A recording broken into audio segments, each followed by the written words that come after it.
Eu sou centro, mas o que eu mais sou é ponte. O que tem o melhor do conservadorismo?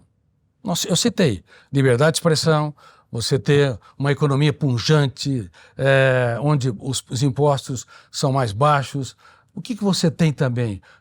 O empreendedorismo, a livre iniciativa, você ter condições para que, por exemplo, o comércio, às vezes não dá 5% de lucratividade e você tem um custeio de 20%, 14,25% mais 4 ou 5% de spread, não fecha a conta. Olha a agricultura. Nós quebramos a agricultura no país, isso é grave. Eu sou também agricultor, temos projeto de mogno africano, cacau do cerrado, citricultura. Bom, não dá 5% de atividade e o custeio é no mínimo 20%. Também asfixiou a agricultura no país. Então, se você olhar o melhor do conservadorismo, mas também tem que olhar para o coração das pessoas, o coração social, a dor das pessoas, a dor da mãe que muitas vezes não tem condições de pagar uma escola para o seu filho e tem que ter uma escola em tempo integral, até mesmo para prevenir 2 tipos de drogas, a droga química e uma droga socialmente aceita e comercialmente livre que ninguém fala, que é a droga digital e que gera uma dependência nos níveis da cocaína. Cury, como você disse, né, você rejeita esses rótulos e se considera centro. A minha pergunta no Brasil de hoje, muitas vezes você não vai chegar, obviamente, na cadeira da presidência sem construir alianças, sem ocupar palanques junto de outros candidatos, junto a outros grupos políticos. Minha dúvida hoje representa, né, muitas vezes, você se aliar a alguns grupos, você fechar as portas para alianças com outros grupos. Então, o que eu queria saber da sua visão é se é possível realmente ser uma terceira via que construa pontes com os dois lados e se você se considera essa terceira via. Bom, eu me considero a terceira via, mas não uma terceira via de alguém que só é de fora, outsider. Eu sou gestor de empresas, reitero, e não apenas sou escritor, há 2 pós-graduações e um MBA na minha produção de conhecimento. É muito raro isso enquanto você está vivo. Normalmente você é estudado quando morre, se tiver relevância às suas ideias, tá certo? E muitas teses de mestrado e doutorado também foram baseadas nas minhas teses. Bom, eu quero dizer que eu, mais do que nunca, creio eu, que posso convidar os melhores gestores das empresas para compor um pacto nacional, melhores líderes das universidades, grandes economistas, inclusive políticos sem histórico de corrupção, sem dúvida nenhuma, grandes governadores que têm pelo menos 60% de aprovação e não tem histórico de corrupção. Já pensou quantos governadores poderia chamar para fazer um pacto nacional? Para 4 anos. Eu não quero, na verdade, eu sou contra a reeleição. Para mim, a reeleição é uma fonte de corrupção, embora haja, indubitavelmente, muitos políticos éticos. Então, eu tenho condições de fazer essas alianças porque sou lido por muitos políticos. Todos que eu falei, eles tiveram essa atitude. Cury, é impressionante. Você não precisa, você não depende do poder nem financeiramente, nem prestígio. Você tem o que nós gostaríamos de ter, respeitabilidade aqui e internacional.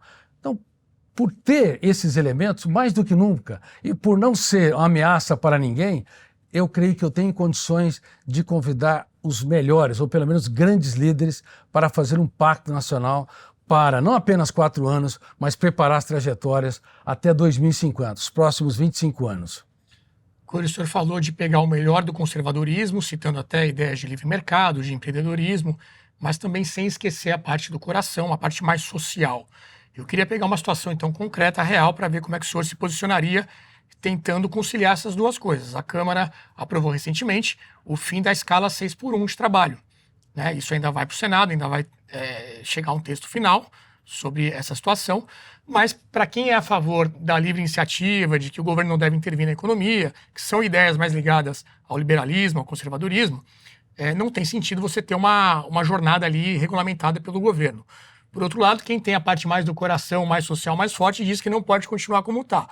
Qual a sua opinião sobre isso? Bom, você vê que as situações estão complexas, né?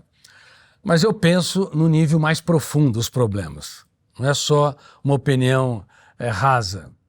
Veja bem, 30% dos trabalhadores têm síndrome de burnout no Brasil.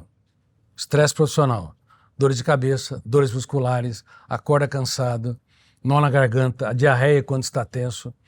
Inclusive, muitos deles estão desenvolvendo quadros de ansiedade e depressão grave. 30% é um número cruel, absurdo. E ninguém fala sobre isso. Estamos entre o segundo e o terceiro país com mais síndrome de burnout no Brasil. Então, a escala 6x1 não atende muito. A escala 5x1 seria uma escala melhor. E a escala 6x1 atende mais aos empresários. Então, eu acredito que deveria haver uma composição. Em setores onde o estresse é maior, poderia haver uma negociação entre empresários e colaboradores para que ela pudesse ser viabilizada. De um modo geral, a escala 5x1 aumenta a produtividade, aumenta o relacionamento com a família. Mas como seria feita, então, essa negociação? De uma maneira forçada pelo Estado ou livre de negociar? Toda vez que você força é um problema, entendeu? Toda vez que você estabelece lei. Mas nós sabemos também que se você não tem diretrizes sociais para encorajar a escala 5x1 negociada, muitas vezes a vida é um rolo compressor. As pessoas acabam obedecendo certas normas sem levar em consideração a dor dos trabalhadores. Como é que o senhor votaria, então, nessa questão?